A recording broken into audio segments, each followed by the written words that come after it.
Hello everyone, total English के एक नए वीडियो में आप सबका स्वागत है। तो आज हम लोग पढ़ने वाले हैं सिनोनिम्स और मीनिंग को। सिनोनिम्स का मतलब होता है हिंदी में ऐसे तो हम लोग उसको कहते हैं कि पर्यायवाची शब्द।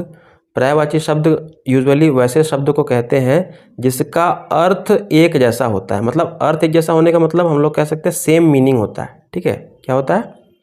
Same meaning.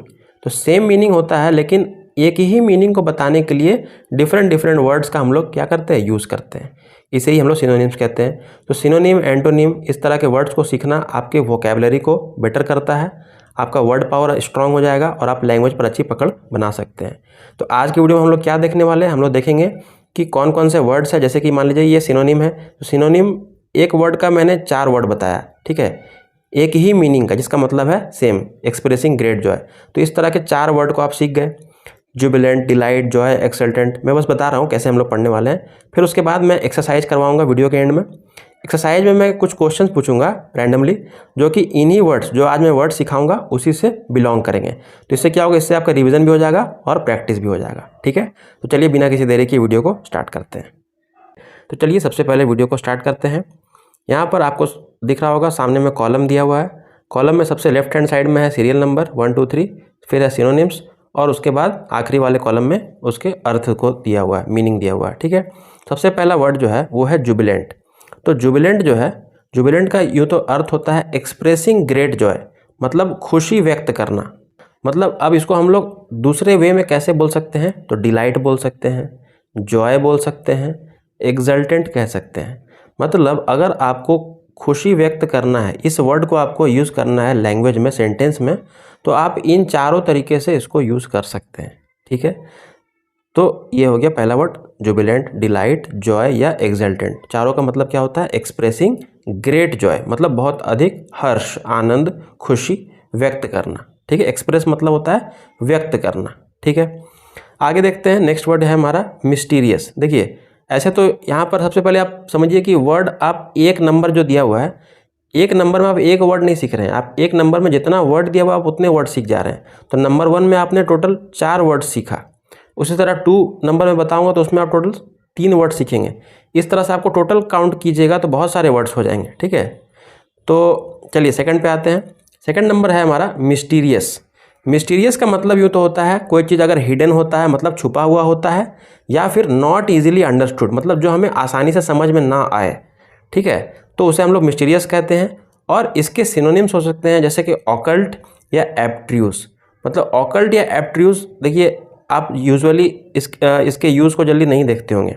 ठीक है, ज़्यादातर आप देखेंगे मिस्टीरियस को यूज़ किया जाता है। मतलब मिस्टीरियस क्या है, ये कॉमन है, ये वर्ड कॉमन है, लेकिन एग्जाम में पूछ दिया जाता है ऑकल्ट, एब्ट्रूस, और आप सोचते रहिएगा कि इसका मतलब होता क्या है, जबकि ये क्या है, सबका मीनिंग एकदम सेम है।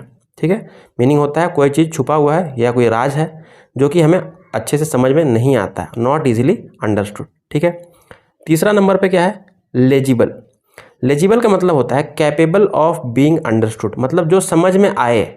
हम लोग ये कह सकते हैं कि ये 2 नंबर से जो थर्ड नंबर है ये इसका विपरीत है, क्योंकि 2 नंबर में हमने क्या पढ़ा था, मिस्टीरियस, जो कि समझ में नहीं आ रहा था, और उसका ठीक विपरीत क्या है, कैपेबल ऑफ बीइंग अंडरस्टूड, जो समझ में आने लायक हो। कैपेबल मतलब लायक हो, किस चीज़ के लिए, बीइंग अंडरस्टूड, समझने के लायक हो।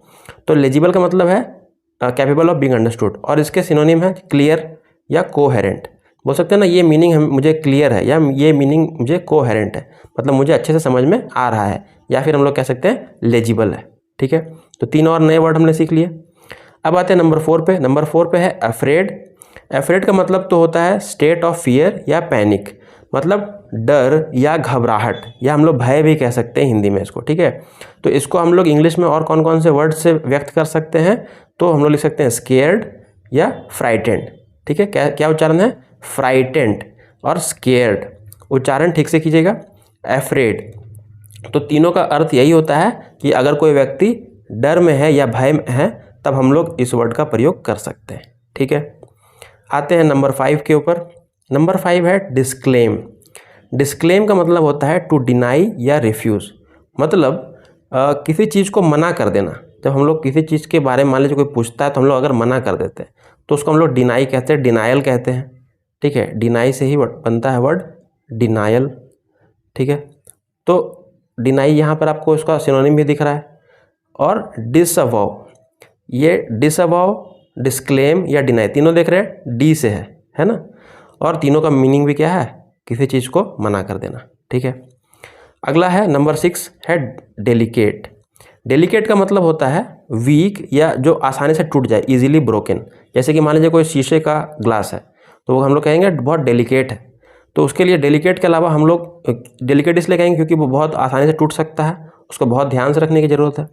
तो डेलिकेट के अलावा हम लोग और कौन सा वर्ड यूज़ कर सकते हैं, तो फ्रेजाइल कहेंगे। ध्यान से देखिएगा, यहाँ पे जी है तो इसे हम लोग फ्रेगाइल नहीं कहेंगे, फ्रेजाइल कहेंगे, इसे ज का उच्चारण होता है, ठीक है। तो फ्रेजाइल कहेंगे और टेन्युअस कहेंगे, टेन्युअस, ठीक है।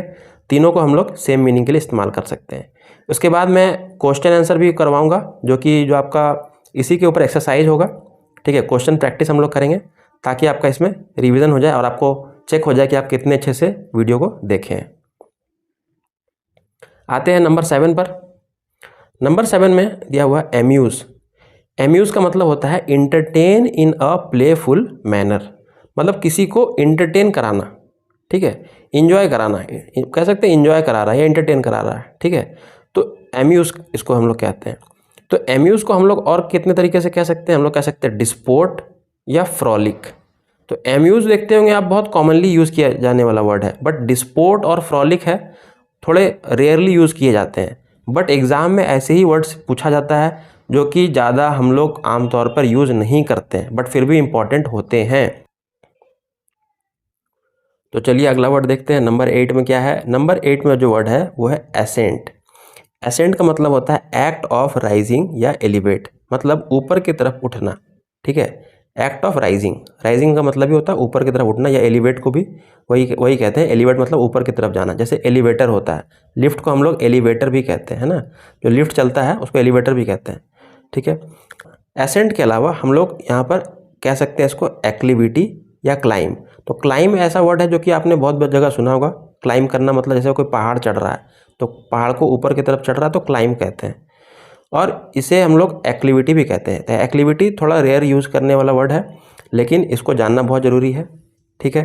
एसेंट, एक्टिविटी एंड क्लाइम, ठीक है। अब हम लोग देखते हैं आगे के वर्ड्स को। 9 नंबर है ऑफुल। ऑफुल का मतलब होता है डिसएग्रीएबल या फीलिंग ऑफ डिसलाइक, मतलब अगर आप किसी चीज़ को पसंद नहीं करते हैं, ठीक है, या आपने कुछ देखा या आपको किसी का कोई एक्टिविटी पसंद नहीं आया, तो आप वहाँ पे डिसएग्री कर सकते हैं या अपने डिसलाइक को जाहिर कर सकते हैं। तो आप बता सकते, जैसे कि आपने कोई मूवी देखी, फॉर एग्जांपल आपने कोई मूवी देखी, तो आप कह सकते हैं दिस मूवी इज़ ऑफुल, आपको ये मूवी पसंद नहीं आई, तो हम लोग क्या लिखेंगे, मूवी इज़ ऑफुल। तो ऑफुल के अलावा हम लोग और भी कुछ लिख सकते हैं, जैसे कि डिसगस्टिंग और हॉरेंडस। तो डिसगस्टिंग तो काफ़ी कॉमनली यूज़ किया जाने वाला वर्ड है। ऑफुल और हॉरेंडस आपको ध्यान में रखना है, तीनों का अर्थ सेम होता है, डिसएग्रीबल या फीलिंग ऑफ डिसलाइक, ठीक है। आज का हम लोग अपना नंबर 10 देख लेते हैं। लास्ट नंबर में 2 और वर्ड है जिसका नाम है टेरिबल या टेरिफाइंग। तो टेरिबल और टेरिफाइंग का मतलब भी एक्सट्रीमली बैड ही होता है, बट इसमें एक और मीनिंग ऐड हो जाता है जो कि है फियर, डर का भाव, ठीक है। आपको किसी चीज़ को देख कर बुरा लगे, ठीक है, आपको पसंद नहीं आए, या फिर डर का भाव भी दिखे, तब हम लोग टेरिबल या टेरिफाइंग कह सकते हैं।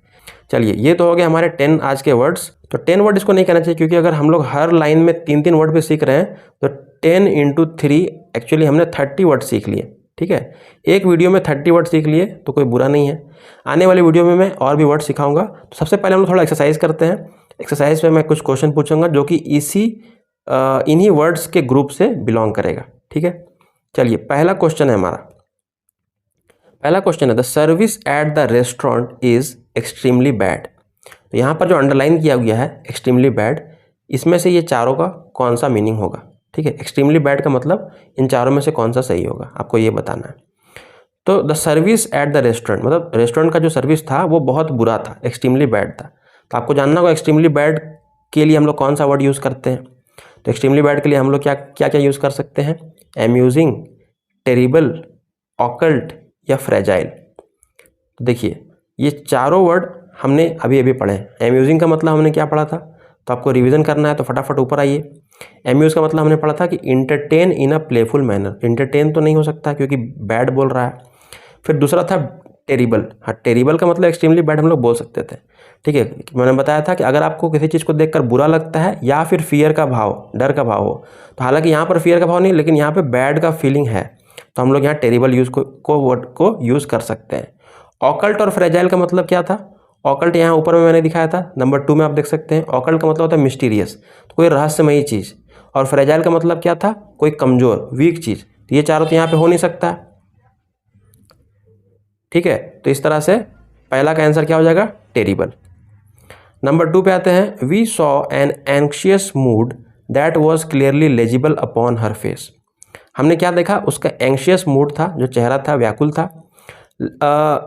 दैट वॉज क्लियरली लेजिबल, जो कि साफ साफ दिख रहा था उसके चेहरे पर, मतलब जो उसका जो तनाव था या उसकी जो चिंता थी वो उसके चेहरे पर दिख रही थी, क्लियरली लिजिबल था।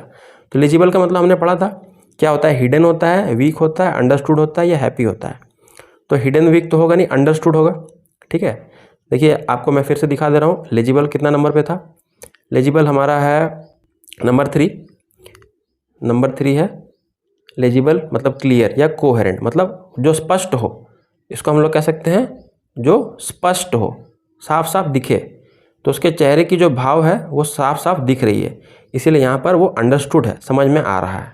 ठीक है, तो इसलिए आंसर इसका क्या हो जाएगा? सी हो जाएगा। ये जो क्वेश्चन है इसका आंसर आपको कमेंट में करना है। ठीक है, कमेंट में इसका सही जवाब आपको देना है। पहले मैं क्वेश्चन पढ़ दे रहा हूँ और ऑप्शन बता दे रहा हूँ क्या क्या है।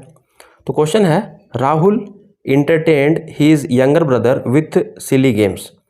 राहुल ने अपने छोटे भाई को सिली गेम्स, कुछ मजाकिया गेम्स करवाकर, खिलाकर उसे इंटरटेन किया। तो आपको बताना है कि जो अंडरलाइन वर्ड है इंटरटेन है, इसका इसमें से कौन सा मीनिंग होगा। ठीक है, डिस्पोर्टेड, एब्ट्रूज्ड, स्केयर्ड या डिस्क्लेम्ड। ये चारों वर्ड मैंने आज ही सिखाया है, तो अगर आप चाहें तो वीडियो को एक बार फिर से देख लें बैक जाकर, और आपको एग्जैक्ट मीनिंग समझ में आ जाएगा। सही मीनिंग को कमेंट में बताइए। ठीक है, और आज का ये वीडियो हम लोग यहीं पे ख़त्म करते हैं। नेक्स्ट वीडियो में मैं कुछ और वर्ड मीनिंग लेकर आऊँगा। हो सकता है सिनोनिम एंटोनिम पर बनाऊँ, हो सकता है कोई स्टोरी के थ्रू मैं इंग्लिश पढ़ना सिखाऊं। तो लगातार मैं इस तरह के वीडियोस ला रहा हूं जिससे कि आपका इंग्लिश इंप्रूव होगा।